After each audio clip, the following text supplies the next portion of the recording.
Par ces mots, le pape François nous rappelle combien chaque jour nos frères et sœurs chrétiens sont persécutés dans de nombreuses parties du monde. Une situation qui, ces dernières années, n'a cessé de s'empirer de manière dramatique, comme le raconte la responsable du siège portugais de l'aide à l'Église en détresse. Tem aumentado muito, infelizmente. Oui, la persécution a beaucoup augmenté malheureusement. En ce moment, les chrétiens sont le groupe le plus persécuté au monde. Selon les derniers chiffres dont nous disposons, environ 200 millions de personnes, 200 millions de chrétiens, sont persécutés pour leur foi. Et au cours de ces dernières années, malheureusement, nous avons observé ce nombre augmenter considérablement. Há mais perseguições. D'Irak notamment, pays riche de siècles d'histoire et de traditions ancestrales, arrivent tous les jours des images d'une situation dramatique, une situation que vivent aussi ceux qui sont loin et qui suivent en tremblant le sort de leur famille. Parlando dell'Iraq, specialmente per i cristiani dell'Iraq, è una sofferenza, così in breve parole. Possiamo dire che qui è cancellata la nostra storia. Pour les chrétiens d'Irak, quelle souffrance! Nous pouvons dire que notre histoire en Irak a été annihilée. Nous sommes en Irak depuis le 1er siècle. Je suis à l'origine de rite syriaque catholique. Je parle l'araméen, la langue de Jésus, inchangée jusqu'à aujourd'hui. Imaginez toute l'histoire, la tradition remontant à cette époque, le 1er siècle. Que ce soit la façon de croire, de vivre notre foi, notre langue, notre tradition chrétienne très ancienne. Nous avons laissé tout cela.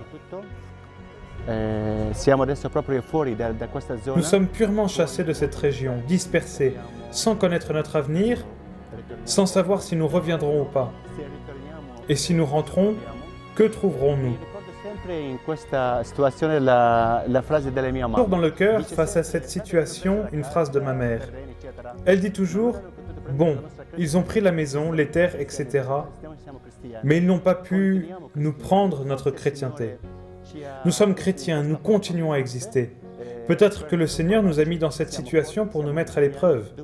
Nous sommes blessés, mais nous sommes chrétiens où que nous allons.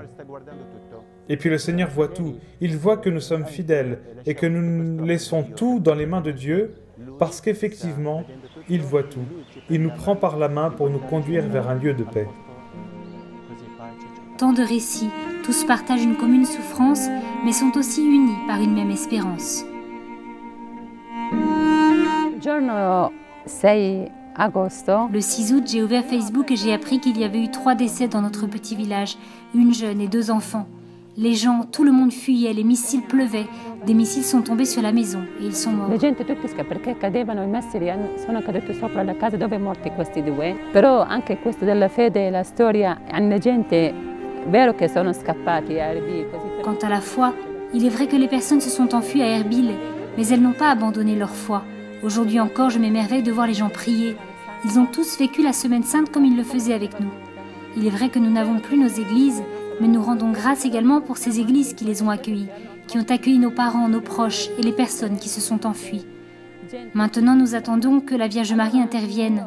En fait, pour dire la vérité, elle est déjà intervenue. Parmi ceux qui se sont enfuis, personne n'a été blessé. Il est vrai que 3 sont morts, mais pour moi, ce fut le signe que les gens devaient s'échapper.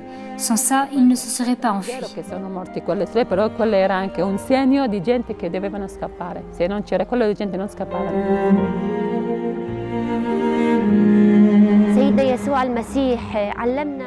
Notre Seigneur Jésus-Christ nous a enseigné à toujours aimer, et à aimer non seulement nos voisins et nos proches, mais aussi à aimer nos ennemis. Nous espérons en bien, nous espérons. Je dis toujours, la Madone va faire quelque chose, et Jésus aussi, il ne veut en perdre aucun. Sempre la Madonna farà qualcosa, anche Gesù non lascia nessuno.